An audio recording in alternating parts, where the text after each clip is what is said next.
Selamat menonton. Nah, untuk studi kasusnya, sebuah perusahaan penyedia layanan telekomunikasi besar memutuskan untuk memperkenalkan teknologi 5G di kota besar sebagai bagian dari strategi transformasi digital nasional. Teknologi 5G dianggap sebagai lompatan besar dalam telekomunikasi dengan janji kecepatan data yang lebih tinggi, latensi yang lebih rendah, dan kemampuan koneksi perangkat yang lebih banyak secara bersamaan.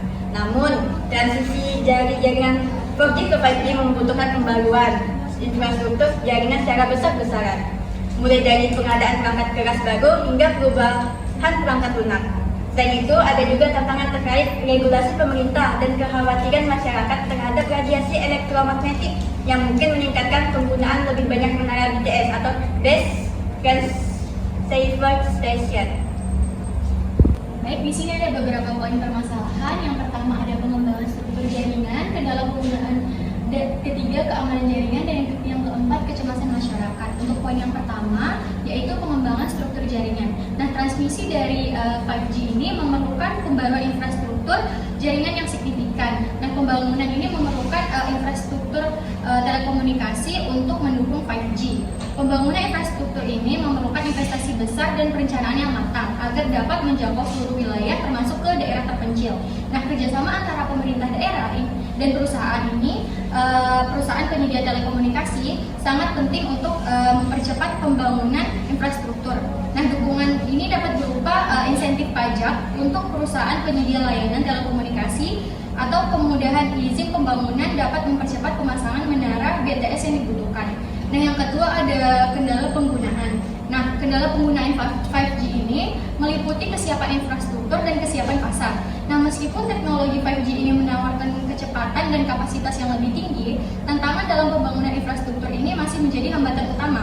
Nah, selain itu masyarakat juga mungkin belum sepenuhnya siap untuk beralih ke teknologi baru ini, terutama jika biaya perangkat dan layanan yang masih tinggi. Nah, akses terhadap perangkat teknologi 5G ini juga terbatas, terutama di kalangan masyarakat menengah sampai ke bawah. Nah, sebagian besar masyarakat ini masih menggunakan perangkat dan jaringan 3G dan atau 4G.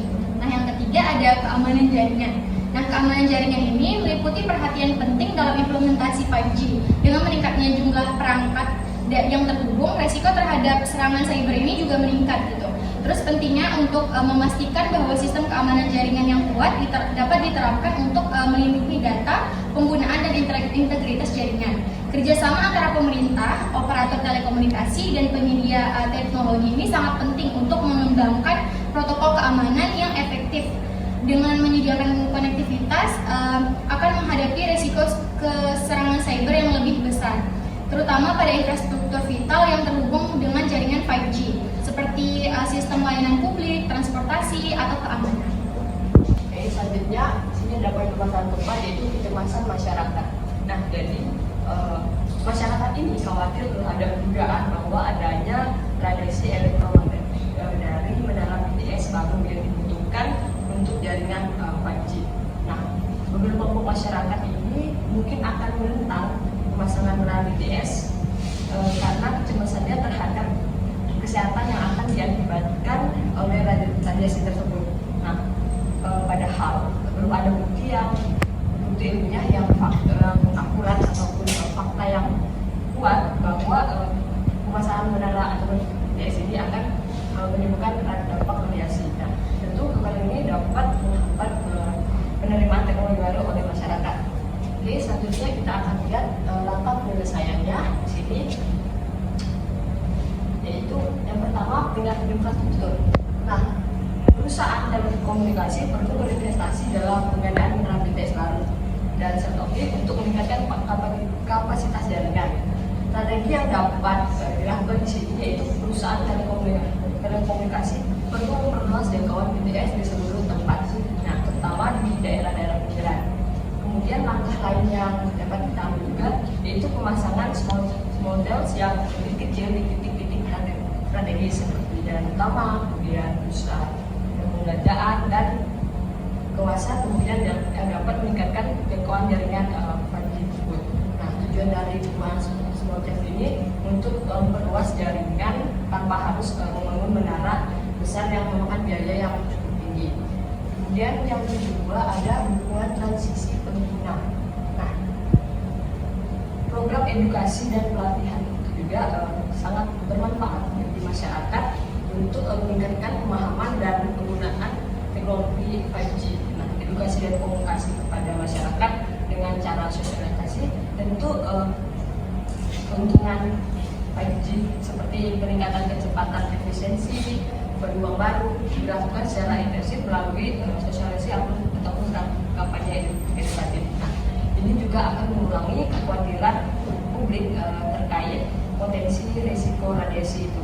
Nah, dengan penjelasan fakta ilmiah tentang keamanan jaringan 5G ini, maka perusahaan juga dapat menawarkan subsidi atau program bundling perangkat 5G dengan paket layanan. Nah, hal ini akan mendorong perubahan perangkat baru dan mempercepat transisi dari 4G ke 5G.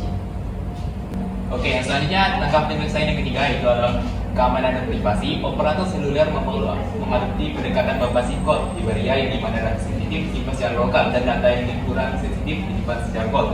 Hal ini memberikan operator akses dan kontrol yang lebih besar atas data dan mereka memutuskan di mana dengan siapa data tersebut dibagikan. Selanjutnya ada penyelesaian yang keempat itu bentuk dan implementasi mengatasi kecemasan masyarakat.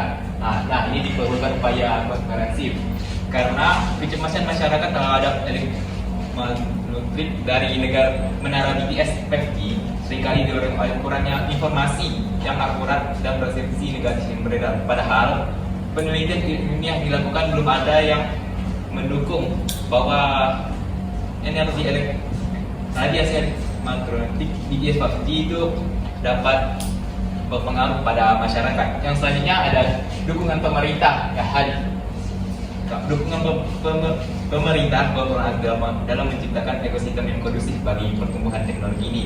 Hal ini dilakukan melalui penyediaan regulasi yang jelas dan mendukung investasi infrastruktur yang memadai serta pemberian intensif fiskal bagi pelaku industri. Selain itu, pemerintah juga mendorong kolaborasi antara sektor publik dan swasta hingga melakukan sosialisasi dan edukasi kepada masyarakat.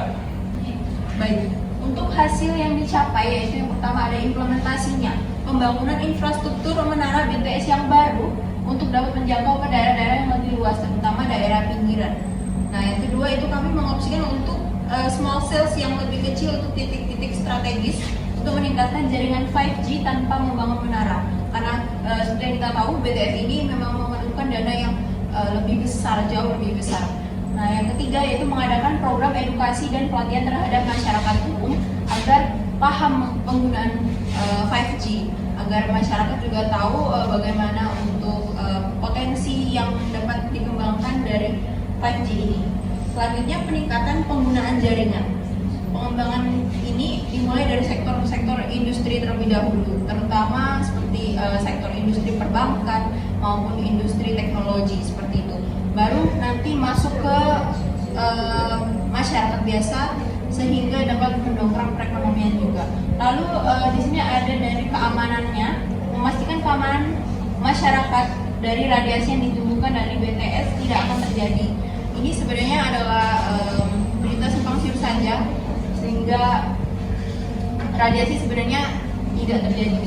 Selain itu, memperkuat keamanan jaringan yang bisa dengan pendekatan berbasis cloud hybrida dan penggunaan temporary mobile subscriber identity atau TMSI adalah langkah-langkah yang dapat diambil untuk meningkatkan keamanan. Selanjutnya yaitu tingkat kepuasan masyarakat. Nah, tingkat kepuasan masyarakat ini akan perlu dievaluasi oleh pemerintah itu sendiri agar menjadi acuan program ini berhasil. Ya. Nah, untuk kesimpulannya, pengembangan jaringan 5G di Pontianak telah dimulai dengan fokus pada sektor industri seperti smart mining melalui pembangunan infrastruktur yang mencakup menara BTS dan small cells untuk meningkatkan jangkauan dan kapasitas jaringan. Meskipun diharapkan dapat mendorong pertumbuhan ekonomi, digital dan efisiensi operasional, tantangan dalam hal keamanan, jaringan dan penerimaan masyarakat tetap perlu diatasi. Hal yang bisa kita lakukan seperti edukasi yang tepat mengenai manfaat 5G, serta transparansi dalam pembangunan infrastruktur sangat penting untuk mengurangi kecemasan masyarakat terkait radiasi elektromagnetik, sehingga potensi besar dari teknologi ini dapat dirasakan secara maksimal oleh seluruh lapisan masyarakat. Sekian, terima kasih.